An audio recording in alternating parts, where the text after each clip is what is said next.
পশ্চিমবঙ্গ ও ভারতের অন্যান্য অঞ্চলের সঙ্গে ভৌগোলিক দূরত্ব কমাতে বাংলাদেশের ভেতর দিয়ে পশ্চিমবঙ্গে যাওয়ার করিডর চেয়েছেন মেঘালয় রাজ্যের মুখ্যমন্ত্রী কনরাড সাংমা।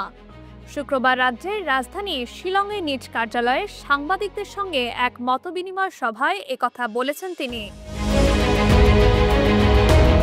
তিনি বলেন, যদি বাংলাদেশের মধ্যে দিয়ে হিলি এবং মহেন্দ্রগঞ্জের মধ্যে একটি সংযোগ করিডর নির্মাণ করা হয়, তাহলে মেঘালয়, আসামের বরাক উপত্যকা এবং ত্রিপুরার সঙ্গে কলকাতার দূরত্ব ৬০০ থেকে ৭০০ কিলোমিটার কমে যাবে। এটি হবে একটি বিকল্প অর্থনৈতিক করিডর। তবে কবে নাগাদ এটি হতে পারে তা বলা একটু কঠিন, কারণ এর সঙ্গে বাংলাদেশের সরকারও যুক্ত।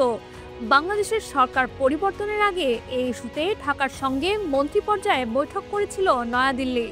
আমরা এই ইস্যুটি পুনরুজ্জীবিত করতে চেষ্টা চালিয়ে যাব। Naushin Tasnim Rahman, Dhaka West news.